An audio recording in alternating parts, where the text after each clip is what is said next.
ultimate journey, a true test of man and machine, an experience of a lifetime. This is the Honda Quest, a real adventure for real adventure motorcyclists.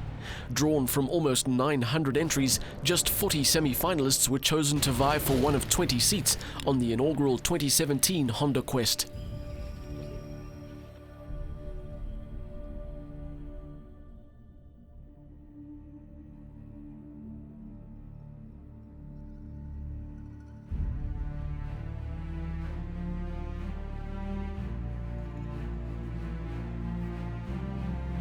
The destination?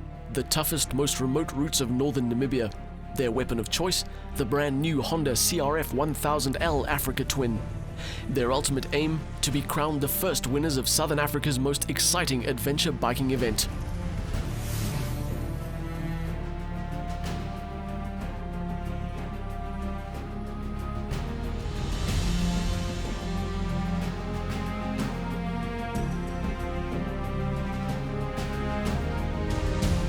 The Honda Quest is not just about skills, and it's not a race or a rally.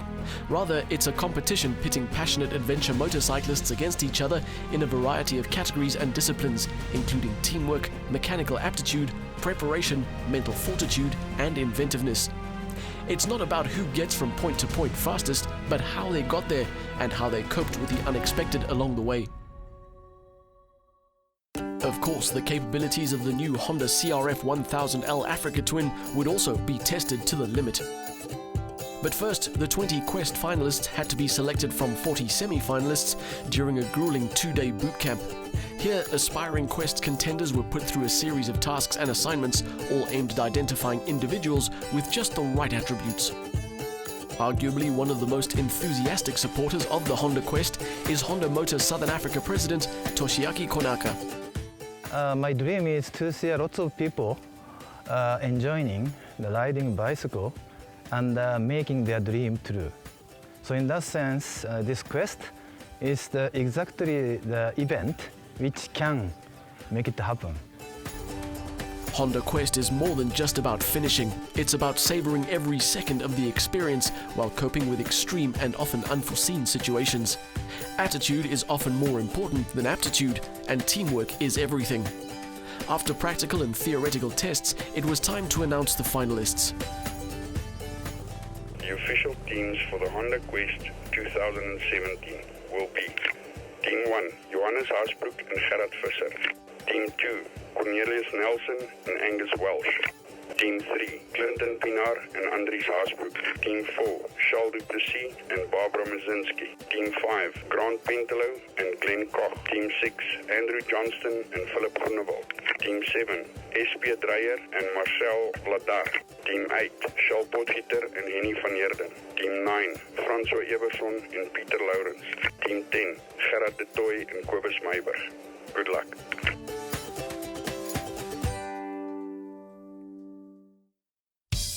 Those 20 individuals would soon be winging their way to Windhoek, Namibia for the start of the Honda Quest.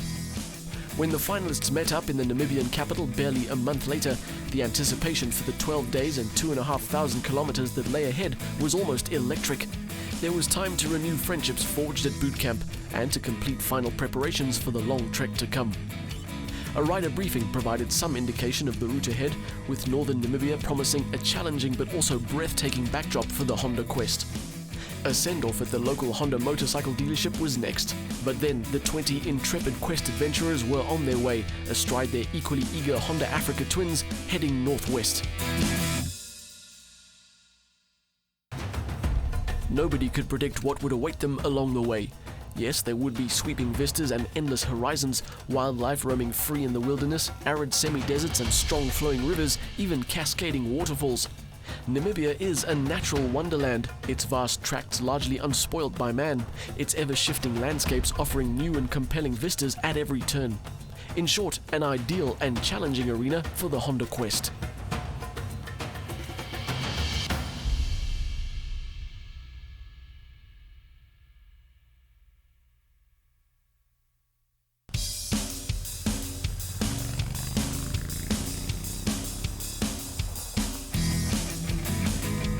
The 350-kilometer route from Windhoek to Spitskoppe wasn't particularly challenging, even taking in some tar, but the gravel was treacherous in places, making for tricky riding and even resulting in some punctures too. Despite all the excitement, there was also a sense of unease amongst the competitors. The team pairings hadn't been announced yet, and for some, that alone could be a make-or-break situation. With the event based around the performance of the 10 two-person teams as opposed to individual capability, teamwork and interaction would prove to be pivotal.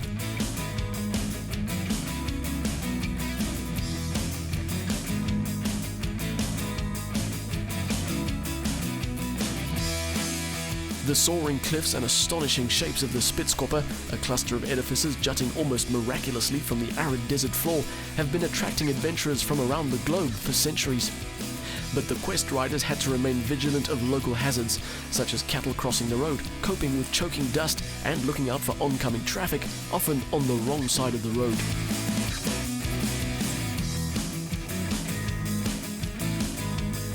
There was a general sense of relief when the campsite at Spitskoppe was finally reached after a long, tough day in the saddle. But the tasks were not over yet.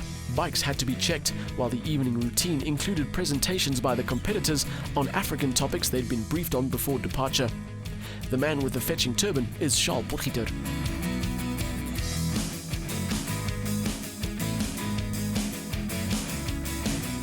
What better setting to announce those much-anticipated team pairings than around a crackling campfire, with the Spitskoppe providing a dramatic backdrop. With the teams finalized, the Honda Quest could now start in earnest.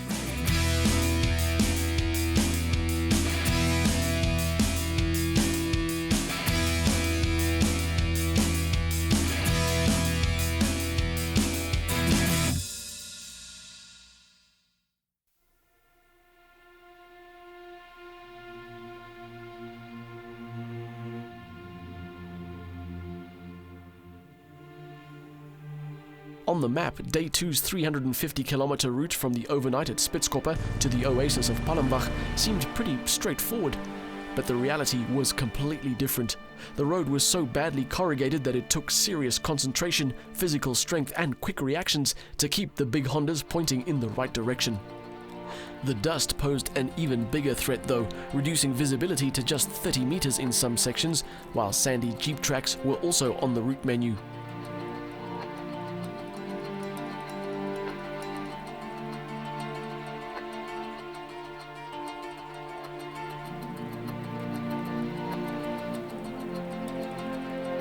It was the first opportunity for the teammates to size each other up and their opponents. I think we are real team players, and I'd like to think that this whole event quest is about team building and adventure. And right now the guys got stuck with a puncture and we were there to fix. And I'd like to think that that is going to be a bit of an advantage towards the end, just being a proper team player. Our ability to communicate, I believe, it's going to keep our morale up in our team, and yeah, just to look out for each other and to make sure everyone is okay. So I think we've got a pretty good understanding of what needs to be done. I also think we're here for, both of us love riding. I think working together, once again, that positives complementing negatives, where there are negatives, and knowing your partner. So where he has a negative, be aware of it. Whether it be he's a slower rider or he doesn't know how to cook, for example. That's where we need to, as a partner, I think, complement or try and step in, even if it's our weakness as well. The convoy suffered 2 punctures, which were a direct result of the poor road surface, and already the sense of camaraderie was obvious, not only between the team members, but also between the various teams. It was good to see everyone pulling together in the true spirit of the quest.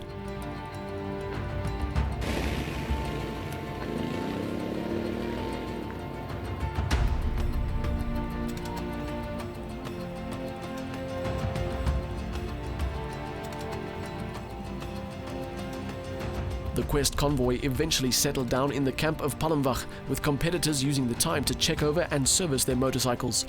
They knew that the really tough part of the challenge was yet to come and wanted to make sure that their Honda Africa twins were in tip-top shape to tackle any and every obstacle.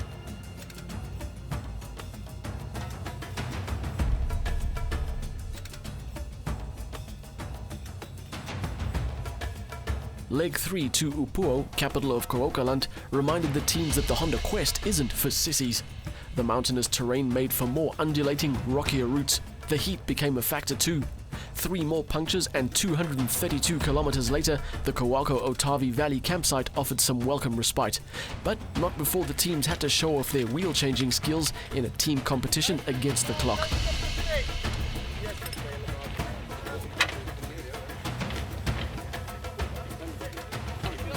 Francois Eberson and Peter Lawrence took top honours. Team number?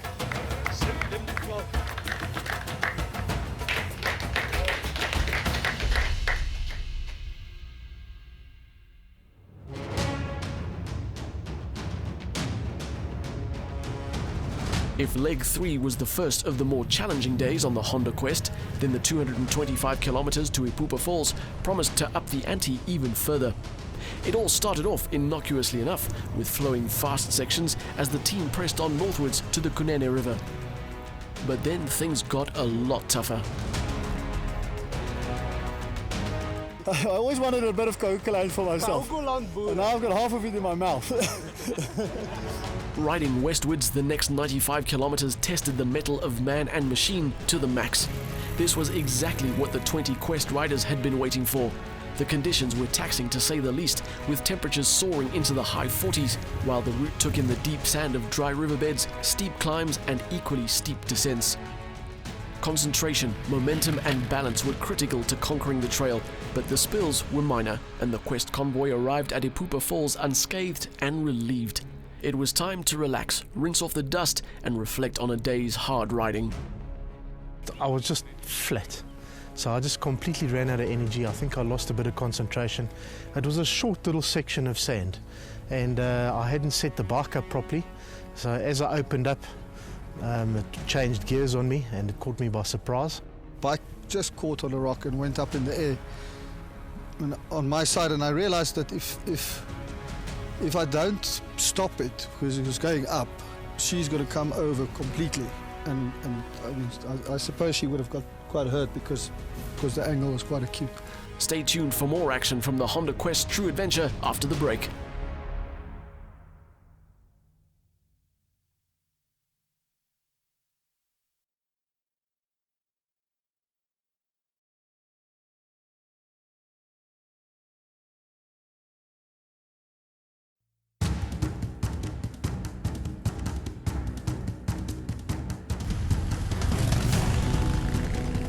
Welcome to part 2 of our coverage of the Honda Quest, an adventure motorcycling event that pits 10 teams of 2 riders each, riding identical Honda Africa twin motorcycles against the harshest and most challenging terrain that northern Namibia has to offer.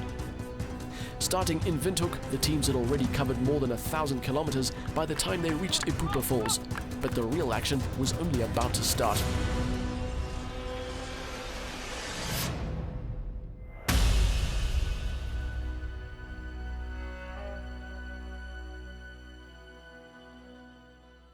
What happened was I went up quite confidently up to about where the track turned a little bit, and I just lost my balance. The guys all grabbed me then, and it was just difficult to get momentum going up that last little section.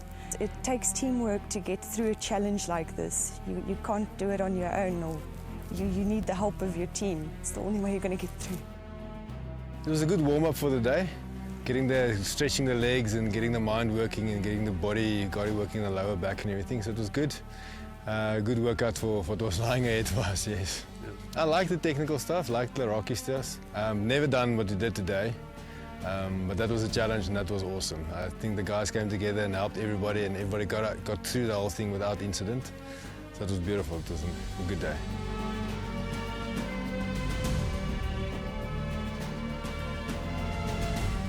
The previous day's rocky trails to Ipupa Falls were tough, yes, but the 73 kilometers to Funzale's community camp would make those ascents seem like child's play. There was some apprehension amongst the riders, and with good reason. This section would take them way beyond their comfort zone. Turning west from Okangwati, the route conjured up thick, sandy tracks and regular river crossings. But the real test would be the extremely rocky and uneven climbs and descents a little further along the route. Undaunted by what seemed like impossible climbs, the riders pressed on, tackling every rocky section. By now, everyone had realized that this was not a one-man or even a one-team show. To conquer this trail, everyone had to get stuck in to help the other.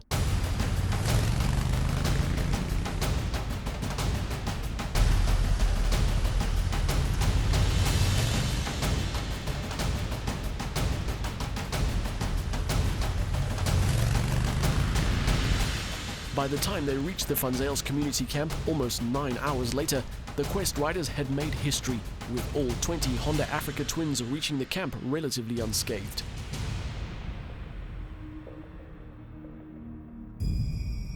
Quest is a journey that is undertaken in search of something. So that's a quest to find out who you really are when things get tough and things get hard and the pressure's on. There's a whole range of emotions the whole day that go through you. You're in awe half the time. It's a journey of self-discovery. Getting through the difficult, getting through the stuff that's unplanned. Not just getting to where you're going, but enjoying the experience on the way there. This is what adventure riding is about for me. If there was ever going to be a climax of the Honda Quest adventure, then the notorious Funzale's Pass would be it. Considered one of Africa's sternest 4x4 routes, tackling it on a big-bore adventure bike like the Honda Africa Twin seemed either very brave or completely foolhardy. And yet, through teamwork and perseverance, the Quest crews made it through without major mishap, an historic first.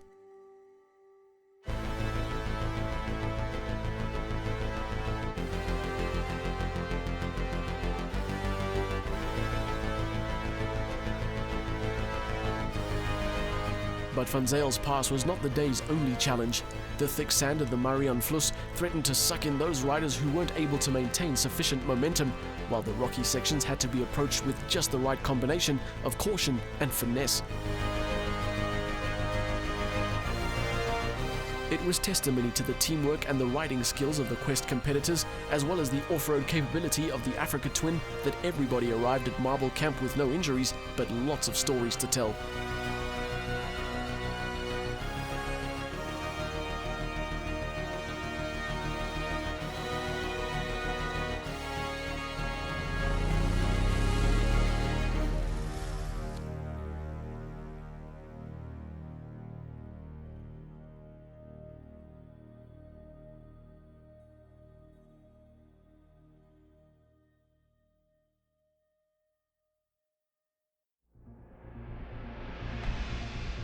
Spirits in the Quest camp were high after conquering the notorious Funzale's Pass, but if the riders were hoping for an easy run from Marble Camp to Puros, their hopes would soon be dashed.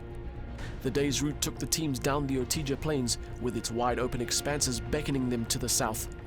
But when they reached the Kumib riverbed, things took a more serious turn.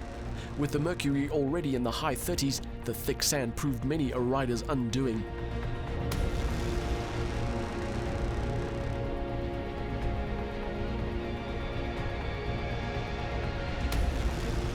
In fact, the conditions became so challenging that the organizers gave the group the option of riding next to the riverbed for as long as possible, only getting back down to the soft sand when there was no other way to forge their way south.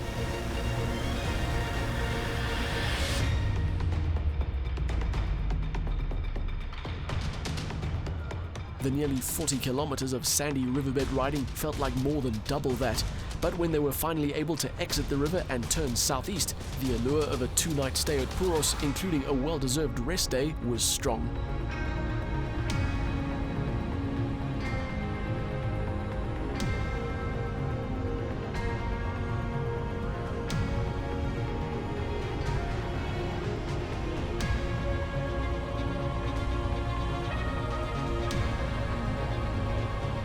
The time in Puros would be used to good effect, giving the riders a chance to rest and do some washing, as well as perform some much-needed maintenance on their trusty Honda Africa twin steeds.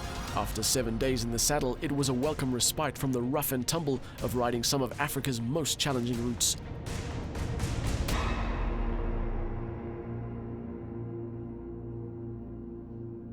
For the organisers, evaluating the 10 teams was no easy task, but slowly some favourites were starting to emerge from what was a highly talented, dedicated and team-oriented group of adventure riders.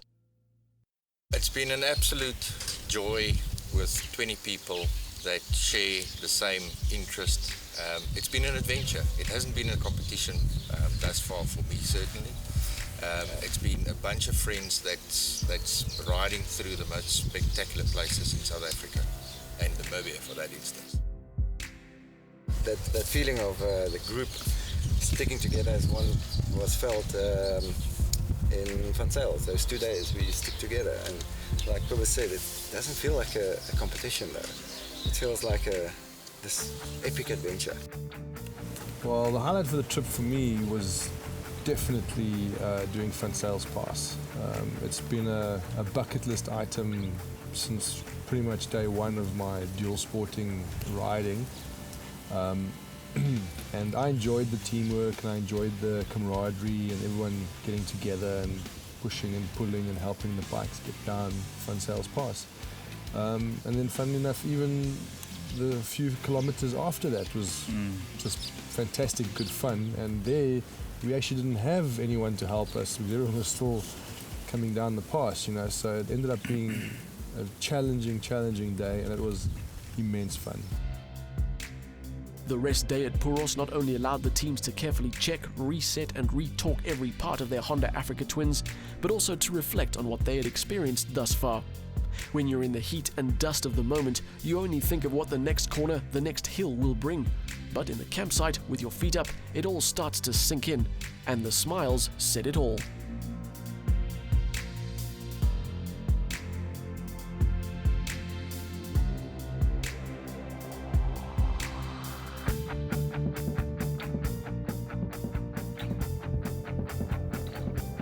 While the rest day was a welcome break, the Honda Quest teams were eager to get going when day 9 dawned.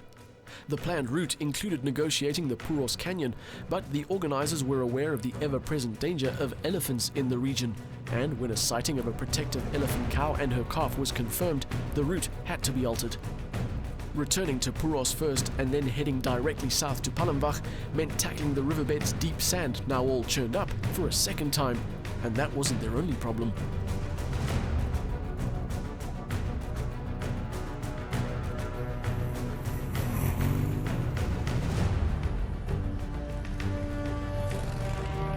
While the road stretching across the Gidibis plain towards Sesfontein looked straightforward enough, the reality is quite different. The 107-kilometre section was one of the worst of the trip, with corrugations shaking and rattling man and machine to the core.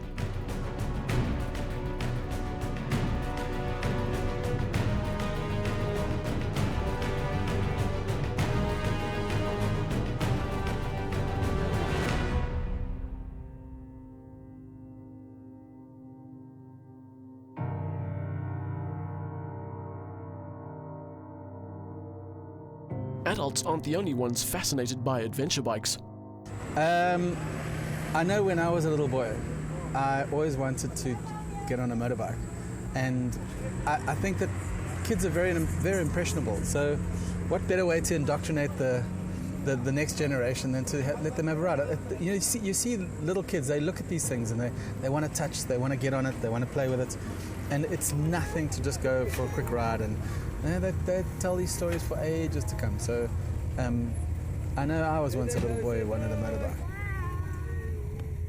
These children will remember their encounter with the friendly folk of the Honda Quest for a long time to come, and perhaps even dream of entering the event one day too.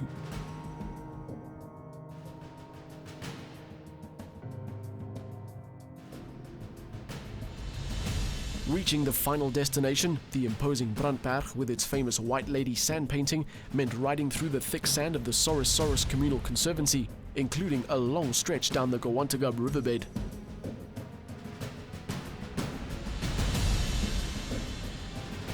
It turned out to be a final test of character for the riders, especially for Charles Potgieter, who took a tumble when his bike hit an aardvark hole at speed. Despite being catapulted over the handlebars, he emerged unhurt, and the Africa twin only suffered a damaged handguard. It was dusk by the time the riders arrived at the foot of the Brandberg, knowing that the end was in sight. By now, the organizers had already identified which teams had excelled despite the conditions, but the winners would have to wait for the final announcement in Windhoek the next day.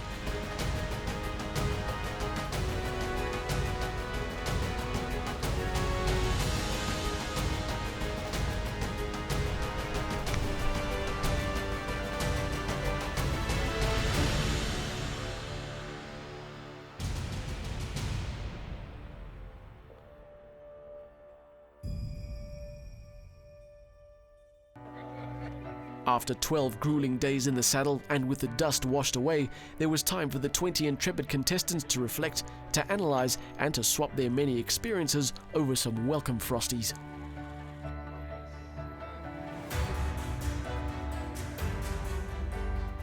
The moment you've all been waiting for, I'm going to introduce our president, Toshiaki Kunaka, who will say a couple of words and then also announce our winning team. So please, Kunaka-san, join us on the stage.